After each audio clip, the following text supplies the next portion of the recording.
ሰላም እንዴት ናችሁ? በዚህ ክፍል አዶቤ ኢሉስትሬተር ለመቻል በጣም ወሳኝ ስለሆኑ ቱሎች እንማራለን። እነዚህን ቱሎች በደንብ ከተማራችሁ አዶቤ ኢሉስትሬተርን ከ50% በላይ እንዳወቃችሁ ነው የሚቆጠረው። ምክንያቱም ያለ ቱል ምንም አይነት ዲዛይን መስራት አንችልም። ስለዚህ ይህን ክፍል በተለየ መልኩ እየተከታተላችሁ ከስር ከስሩ መለማመድ ይኖርባችኋል።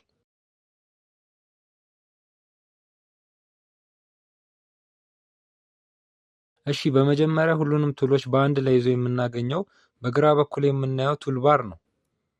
ቱልባር ውስጥ ያሉትን ቱሎች አንድ በአንድ ጥቅማቸውን እንመለከታለን። እዚህ ጋር የምናየው ቱል ሬክታንግል ቱል ይባላል። ሬክታንግል ቱል ጥቅሙ አራት ማዕዘን ቅርጾችን ለመስራት ነው። ለምሳሌ አሁን ሬክታንግል ቱላችንን ነክተን እዚህ ጋር አርትቦርዳችን ጋር እንመጣና ሌፍት ክሊክ አድርገን ሳንለቅ ወደታች እንጎትትና የምንፈልገው ቦታ ላይ ስንደርስ ሌፍት ክሊካችንን ስንለቅ በዚህ መልክ አራት ማዕዘን መፍጠር ችለናል ማለት ነው። የአራት ማዕዘኑ የውስጥ ክፍል ባዶ የመሰላችሁ የአራት ማዕዘኑ ቀለም ነጭ ስለሆነ ነው። ስለዚህ እዚህ ጋር መተን እቺን ቀስት በመንካት ቀለሙን ወደ ጥቁር መለወጥ እንችላለን። እዚህ ጋር እንደምታዩት ጥቁር ቀለም ስለተመረጠ ነው አራት ማዕዘናችን ጥቁር የሆነው። ስለዚህ ይሄን ሳጥን ደብል ክሊክ አድርገን እንከፍተውና ቀለሙን ቀይ አድርገን ኦኬ ስንነካ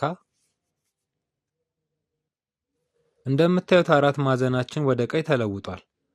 ሬክታንግል ቱላችንን የነካንበት ቦታ ሄደን እላዩ ላይ ራይት ክሊክ ስናደርግ እንደምታዩት የተለያዩ ቅርጾች ይመጣሉ። መጀመሪያ ላይ ያለው አሁን ስንጠቀመው የነበረው ሬክታንግል ቱል ሲሆን ከታቹ ደግሞ ክብ ቅርጽ ለመስራት የሚጠቅመንን ኢሊፕስ ቱል እናገኛለን። ኢሊፕስ ቱል የሚለውን ነካውና ቅድም አራት ማዕዘኑን በሰራንበት መልኩ ሌፍት ክሊክን ይዘን ሳንለቅ ወደታች ወረድ እንልና ሌፍት ክሊኩን ስንለቀው እንደምታዩት ክብ መፍጠር ችለናል ማለት ነው። እዛው ክቡ እንደነካ ነው ከታች ቀለም መለወጫው ጋር እንሄድና ቀለሙን ወደ አረንጓዴ እንለውጠዋለን። ወደ ሼፕ ቱላችን እንመለስና በድጋሚ ላዩ ላይ ራይት ክሊክ እናደርጋለን። ከዛ ፖሊጎን ቱል የሚለውን እንመርጣለን። ፖሊጎን ቱል ደግሞ ከአራት በላይ የሆኑ ጎን ያላቸው ቅርጾችን ለመስራት ያስችለናል።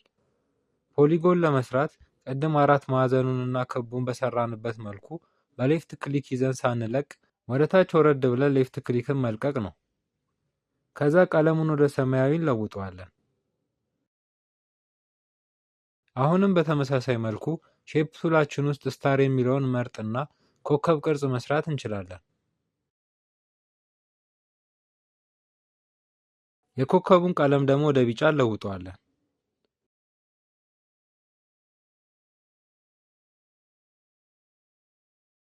ሼፕ ቱል ውስጥ የምናገኘው የመጨረሻው ቅርጽ መስሪያ ላይን ሴግመንት ቱል ነው። ላይን ሴግመንት ቱል መስመር መስራት ያስችለናል። መስመር ለመስራት ላይን ሴግመንት ቱላችንን ከነካም በኋላ አርትቦርዳችን ጋር መተን የመስመሩን መነሻ ቦታ እንዲሆነን የምንፈልግበት ቦታ ላይ አንድ ጊዜ ሌፍት ክሊክን ከነካም በኋላ የመስመሩ መጨረሻ እንዲሆን የምንፈልግበት ቦታ ላይ ሄደን በድጋሚ ሌፍት ክሊክን በመንካት ቀጥ ያለ መስመር እንሰራለን። የመስመሩን ውፍረት ለመጨመር ከፈለግን እዚህ ጋር ፕሮፐርቲ የሚለው ፓኔል ጋር ነካውና ስትሮክ የሚለው አጠገብ ያለውን ሳጥን በደብል ክሊክ እንከፍተውና ቀለሙን ከነጭ ወደ ጥቁር እንለውጠዋለን። ከዛም እዚህ ጋር ወደ ላይ የሚጠቁመንን ቀስት በመንካት ቁጥሩን ከፍ እናደርገዋለን። እንደምታዩት ቁጥሩ ከፍ ባለ ቁጥር የመስመራችን ውፍረት እየጨመረ ይመጣል ማለት ነው። ቱል ባራችን ላይ ከላይ መጀመሪያ የሚገኘው ቱል ሴሌክሽን ቱል ይባላል። ሴሌክሽን ቱል ዋነኛ ጥቅሙ የምንፈልገውን ቅርጽ ለመንካትና ለማንቀሳቀስ ነው። ሴሌክሽን ቱላችንን ነክተን ለምሳሌ አራት ማዕዘናችንን በሌፍት ክሊክ ስንነካው እንደምታዩት አራት ማዕዘኑ እንደፈለግን ለማንቀሳቀስ የሚያስችሉን ነጥቦችን በአራት ማዕዘኑ ላይ መታየት ይጀምራሉ። አሁን የአራት ማዕዘኑ መሃል ላይ ያለውን ነጥብ ላይ ሌፍት ክሊክ ይዘን ሳንለቅ ወደምንፈልገው ቦታ ማውዛችንን ስናንቀሳቀስ አራት ማዕዘኑ ማውዛችንን ተከትሎ ይንቀሳቀሳል ማለት ነው። በዚህ መልክ አራት ማዕዘኑን ማንቀሳቀስ እንችላለን። የአራት ማዕዘኑን የጎን ክፍል ላይ የሚገኙትን ነጥብ ስንጎትተው ደግሞ አራት ማዕዘኑን በተጎተተበት አቅጣጫ እየሰፋ ይመጣል ማለት ነው።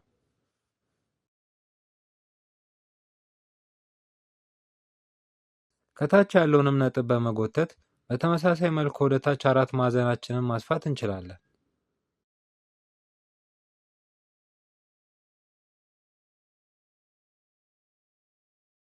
የአራት ማዕዘኑን ኮርነር ላይ ያሉትን ነጥቦች ይዘን ስንጎትት ደግሞ ኮርነሩ የተገናኘባቸው ሁለት ጎኖች በአንድ ላይ ማሳደግ እና ማሳነስ ያስችለናል።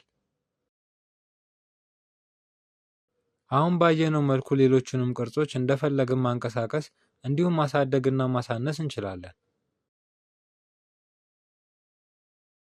የአራት ማዕዘኑ ኮርነሮች ላይ በውስጥ በኩል የሚታዩ ነጥቦች ላይ ደግሞ ሌፍት ክሊክ ይዘን ሳንለቅ ስንጎትት እንደምታዩት የአራት ማዕዘናችን ኮርነሮች ወደ ከርቭነት ተለውጠዋል። አሁን ባሳየኋችሁ መሰረት ኮከቡን፣ ፖሊጎኑን፣ ክቡንና መስመሩን እያንቀሳቀሳችሁ እያሰፋችሁና እያጠበባችሁ ተለማመዱ።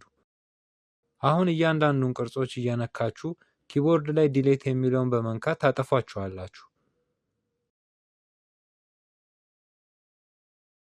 ፖሊጎኑን ግን ለቀጣዩ ቱል መለማመጃ ስለምንፈልገው አታጥፉት። አሁን ፖሊጎኑን ትንሽ ሰፋ እናደርገውና ወደ ቀጣዩ ቱል እንገባለን። ቀጣዩ ቱል ዳይሬክት ሰሌክሽን ቱል ይባላል። ዳይሬክት ሰሌክሽን ቱል የሚጠቅመው እያንዳንዱን የቅርጻችንን ኮርነሮች ለየብቻ እንደፈለገ እንድናንቀሳቀሳቸው ነው። ለምሳሌ ዳይሬክት ሰሌክሽን ቱላችንን ከነካም በኋላ ፖሊጎናችንን እነካና ኮርነሮቹ ላይ ካሉት ነጥቦች መሃል ደስ ያለንን በሌፍት ክሊክ በመያዝ ወደምንፈልገው አቅጣጫ እየጎተትን የፈለግነው አይነት ቅርጽ መስራት እንችላለን ማለት ነው። አሁን ደግሞ ፔንቱል አጠቃቀም እንመለከታለን። ፔንቱልን በመጠቀም የተለያዩ ቅርጾችንና ስዕሎችን መስራት ያስችለናል። ለምሳሌ የአይን ቅርጽ ለመስራት ከፈለግን ፔንቱላችንን እነካውና አርት ቦርዳችን ጋር እንመጣና ሌፍት ክሊክን አንድ ጊዜ እንነካለን። ከዛ ወደ ጎን ሄደን የምንፈልገው ቦታ ስንደርስ ሌፍት ክሊኩን ይዘን ሳንለቅ ማውዛችንን ወርታች ጎተት ስናደርገው መስመሩ ከርቭ እየሰራ ይሄዳል። ልክ የምንፈልገው ከርቭ ቅርጽ ላይ ስንደርስ ሌፍት ክሊካችንን እንለቃለን። ከዛ በድጋሚ መነሻ ነጥባችንን ሁለተኛው ነጥብ ላይ ለማድረግ ሁለተኛው ነጥብ ጋር እንሄድና አንድ ጊዜ ሌፍት ክሊክን እነካለን። ከዛ ደግሞ መጀመሪያ ነጥብ ያደረግንበት ቦታ ጋር ሄደን ሌፍት ክሊክን ይዘን ሳንለቅ ወደ ላይ ጎተት በማድረግ በምታዩት መልኩ የአይን ቅርጽ መስራት ችለናል። ሌላ ምሳሌ እንዲሆነን እዚህ ጋር መተን ሌፍት ክሊክን እየነካን ለቅርጻችን ኮርነር መሆን አለበት የምንልበት ቦታ ጋር በሙሉ ሌፍት ክሊክን አንድ ጊዜ ጠቅ እያደረግን ደስ ያለንን ቅርጽ በዚህ መልክ መፍጠር እንችላለን። በተመሳሳይ መልኩ ሌፍት ክሊክን ብቻ በመጠቀም የኮከብ ቅርጽ በዚህ መልክ መስራት ትችላላችሁ። ፔንቱል ሌሎችንም የማያልቁ ቅርጾችን ለመፍጠር ያስችለናል ማለት ነው። ለወደፊት ፔንቱል ተጠቅማችሁ የሰው መልክ እንዴት መስራት እንደምትችሉም አሳያችኋለሁ። አሁን ሰሌክት ቱል ነክተን ሁሉንም ቅርጾች ሰሌክት እናደርጋቸውና እናጠፋቸዋለን። ከዛም ወደ ቀጣዩ ቱል እንሄዳለን። ቀጣይ የምናየው ቱል ፔይንት ብረሽ ቱል ይባላል። ፔይንት ብረሽ ቱል ጥቅሙ ቀለም መቀባት ነው። ፔይንት ብረሽ ቱላችንን ነካና አርት ቦርዳችን ጋር መተን ሌፍት ክሊክን ይዘን ሳንለቅ ማውዛችንን በማንቀሳቀስ የምንፈልገውን ስዕል መሳል እንችላለን። የምንቀባውን ቀለም ለመለወጥ ቅድም ባደረግነው መልኩ እዚህ ጋር መተን ሳጥኑን ደብል ክሊክ እናደርግበትና ደስ ያለንን ቀለም መርጠን ኦኬ መንካት ነው። ከዛ ወደ አርት ቦርዳችን ተመልሰን መቀባት እንችላለን።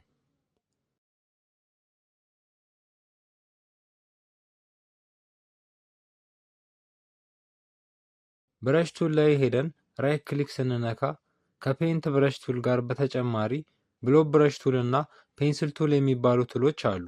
የእነዚህ ብረሾች አጠቃቀም ተመሳሳይ ነው። ሁለቱንም ነክታችሁ እየሳላችሁበት ተለማመዱ።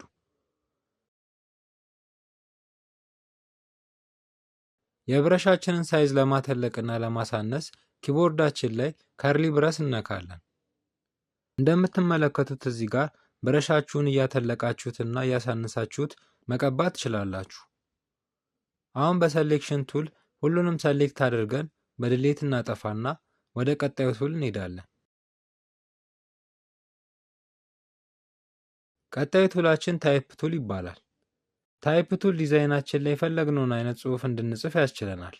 ታይፕ ቱላችንን ነክተን አርት ቦርድ ጋር እንሄድና አንድ ጊዜ ሌፍት ክሊክን ነክተን ከዛ የፈለግነውን ጽሑፍ በኪቦርዳችን ላይ መጻፍ እንችላለን። የምንጽፈውን ጽሑፍ ተለቅ ብሎ እንዲታየን ፕሮፐርቲ ፓኔላችን ጋር ሄደን እዚህ ጋር የሚታየንን ወደ ላይ ጠቋሚ ቀስት ደጋግመን በመንካት ቁጥሩን እንጨምረዋለን። ቁጥሩ በጨመረ ቁጥር የጽሑፋችን ሳይዝ ይጨምራል ማለት ነው። እንደምታዩት ጽሑፋችን በዚህ መልክ እያደገ ነው። እዚህ ጋር የምትመለከቱት ቀስት ስትነኩት ደግሞ የተለያዩ ፎንቶችን ታገኛላችሁ። ከእነዚህ ፎንቶች መሃል ደስ ያላችሁና ለዲዛይናችሁ ተስማሚ የሚሆነውን ፎንት ትመርጣላችሁ። እንደምትመለከቱት ፎንቶቹ ላይ ስትጠቁሙ ፎንታችን እየተቀያየረ ይገኛል። ለአሁኑ እኔ ስትሬት ዴቪል የሚለውን ፎንት መርጫለሁ። እናንተ ደስ ያላችሁም ምረጡ። የጽሑፋችንን ቀለም ደግሞ እዚህ ጋር ፊል የሚለውን ሳጥን ነክተን መለወጥ እንችላለን። ጽሑፉን ሰሌክት ካላደረጋችሁ ቀለሙን ለመለወጥ ስትፈልጉ አይሰራላችሁም።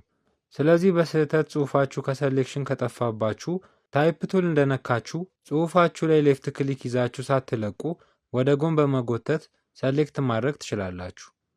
ከዛ ቀለሙን እንደፈለጋችሁ መለዋወጥ ትችላላችሁ። አሁን በኪቦርዳችን ኮረሪማ ግራፊክስ ብለን እንጽፋለን።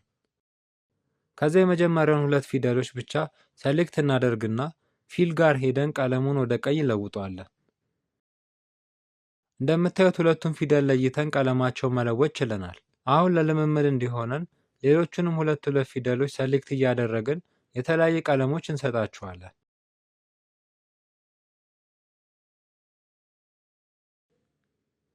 በሰሌክት ቱል የጽሑፋችንን ሳይዝ ማሳነስ እና ማተለቅም እንችላለን።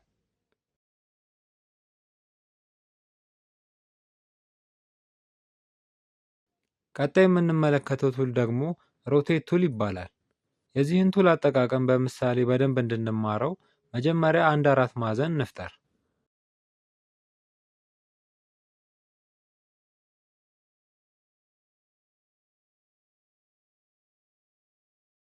አሁን እንደምታዩት ይህን 4 ማዕዘን ኮርነሩን ይዘን ስናሽከረክረው የመሽከርከሪያ ነጥቡ ከመሃል ወይም ከሴንተሩ ነው። ሮቴት ቱላችንን ስንነካ ግን ያቺ መሃል ላይ ያለችውን የማሽከርከሪያ ነጥብ ወደ ፈለግነው ቦታ ማንቀሳቀስ ያስችለናል። ለምሳሌ ሮቴት ቱላችን ላይ እንዳለ ወደ 4 ማዕዘኑ ኮርነር አካባቢ ሌፍት ክሊክን ስንነካ የ4 ማዕዘኑ የመሽከርከሪያ ነጥብ ወደዛ ቦታ ተለውጧል ማለት ነው። አሁን እንደምንመለከተው 4 ማዕዘኑን ስናሽከረክረው ከመሃል ሳይሆን እኛ ካደረግንበት ቦታ አንጻር ነው የተሽከረከረ የሚገኘው። የመሽከርከሪያውን ነጥብ ከ4 ማዕዘኑ ውጪ ስናደርገው ደግሞ በዚህ መልክ 4 ማዕዘኑ የነጥቡን ዙሪያ መዞር ይጀምራል። ቀጣይ የምናየው ቱል ደግሞ ኢሬዘር ቱል ይባላል። የሚሰራው የላጲስን ስራ ነው። እንደምትመለከቱት ላጲሳችንን ነክተን እዚህ ጋር መተን 4 ማዕዘናችንን በላጲስ የምንፈልገው ቦታ ማጥፋት እንችላለን ማለት ነው። በቀጣይ የምናየው ቱል ደግሞ ሼፕ ቢልደር ቱል ይባላል። ይህ ቱል ደግሞ ከአንድ በላይ ሆኖ የተለያዩ ሼፖችን አጣብቆ ወደ አንድ ሼፕ የሚለውጥልን ነው። በምሳሌ እንድናየው 3 ክብ ቅርጾችን እንፍጠርና እያንዳንዱን ቅርጾች የተለያየ ቀለም እንስጣቸው።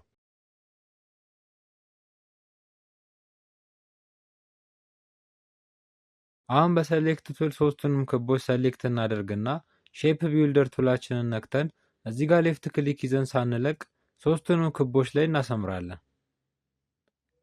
ከዛ ሌፍት ክሊካችንን ስንለቀው በምታዩት መልኩ 3ቱም ክቦች ተጣብቀው ወደ አንድ ቅርጽ ተለውጠዋል።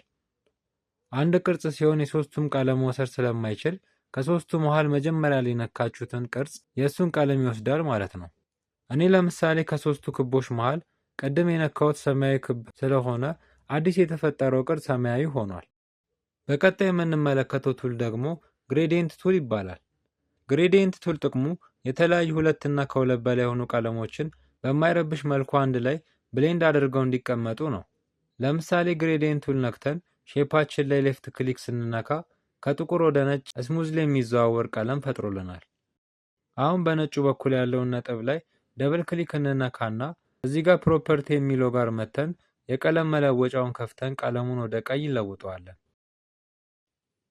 በጥቁሩ በኩል ያለውን ነጥብ ነክተን ደግሞ ቀለሙን ወደ ሰማያዊ ስንለውጠው በምታዩት መልኩ ከቀይ ወደ ሰማያዊ ቀለም ስሙዝ በሆነ መልኩ የሚሸጋገር ቀለም መፍጠር ችለናል ማለት ነው። መሃል ላይ ያለችውን ነጥብ ይዘን ወደ ቀዩ ስንጎትተው የሰማያዊ ቀለም ስፋት ይጨምራል። በተመሳሳይ ወደ ሰማያዊ ስንጎትተው ደግሞ የቀዩ ስፋት ይጨምራል ማለት ነው። መሃል ለመሃል ከተሆነው ደግሞ ሁለቱ ቀለማት በኩል መጠን ላይ ይሆናሉ። እንደዚህ ከሰራም በኋላ በቀጣይ የምንፈጥራቸው አዳዲስ ቅርጾች በሙሉ ግሬዲየንት ሊኖራቸው ስለሚችል እሱን አጥፍተን ወደ አንድ ወጥ ቀለም ለመለወጥ እዚህ ጋር ያለውን ሳጥን መንካት ነው። እንደዚህ ቀለሙን ወደ ነበረበት አንድ ቀለም መመለስ እንችላለን። አሁን ቀጣይ ለምናየው ቱሎች እንዲያግዘን እነዚህን ክቦች የተለያየ ቀለም እንስጣቸው።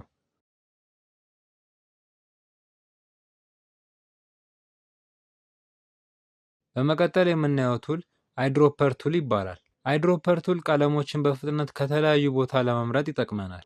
ለምሳሌ መጀመሪያ ብሩሻችንን ነክተን ስንቀባ አረንጓዴ ቀለም ነው የሚቀባው።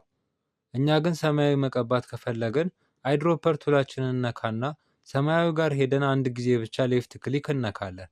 አሁን ብሩሻችን የሚቀባው ሰማያዊ ይሆናል። አይድሮፐር ቱላችንን ነክተን የፈለግነውን ቀለም ስንነካ ወዲያውኑ የነካነውን ቀለም የብሩሻችን ቀለም ይሆናል ማለት ነው።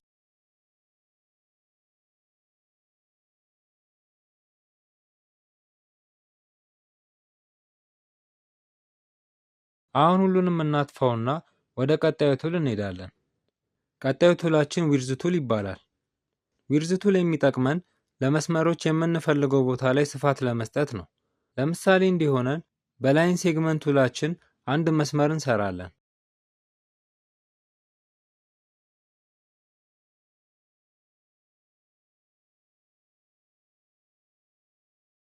ከዛ ዊድዝ ቱላችንን ነካና የመስመራችን አንዱ ጥግ ላይ ሌፍት ክሊክ ይዘን ሳንለቅ ወደ ላይ ስንጎትት በዚህ መልክ መስመራችን ዊድዝ ይኖረዋል ማለት ነው።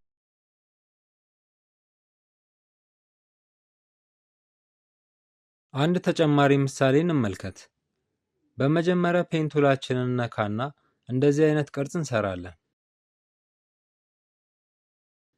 ከዛ ዊድዝ ቱላችንን ነክተን እዚህኛው ጠርዝ ላይ ዊድዝ እንሰጠዋለን። በተመሳሳይ መልኩ በግራ በኩልም ዊድዝ እንሰጠዋለን። በዚህ መልኩ ዊድዝ ቱልን በመጠቀም ለየት ያሉ ቅርጾችን መስራት እንችላለን። በመቀጠል አርትቦርድ ቱል እናያለን። አርትቦርድ ቱል የአርትቦርዳችንን ስፋት ለማሳነስ እና ለማተለቅ ይጠቅመናል። አርትቦርድ ቱላችንን ከነካም በኋላ ወደ አርትቦርዱ እንመጣና ቅድም ሼፓችንን ስናሳንስና ስናተልቅ በነበረበት መልኩ ኮርነር ላይ ያሉ ነጥቦችን ሌፍት ክሊክ ይዘን ሳንለቅ በመጎተት የአርትቦርዳችንን ስፋት እንደፈለግን ማሳደግ እንችላለን። ለአርትቦርዳችን ስም ለመስጠት ከፈለግን ኔም የሚለው ላይ የምንፈልገውን እንጽፋለን። እኔ አሁን የተለያዩ ገጾችን መፍጠር ስለፈለግኩ ይህን አርትቦርድ ፔጅ 1 ብዬ ስም እሰጠዋለሁ። ስም ከጻፍንበት አጠገብ ያለችውን የመደመር ምልክት ስንነካ ሁለተኛ አርትቦርድ ይጨምርልናል። ለሁለተኛው አርትቦርዳችን ደግሞ ፔጅ 2 ብለን ስም እንሰጠዋለን። በዚህ መልክ ብዙ ገጽ ያላቸው መጽሐፎችን በገጽ በገጻቸው ዲዛይን ማድረግ ያስችለናል።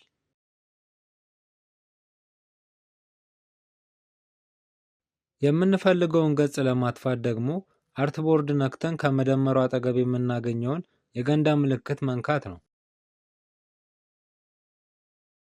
ይሄኛው ቱል ደግሞ ዙም ቱል ይባላል።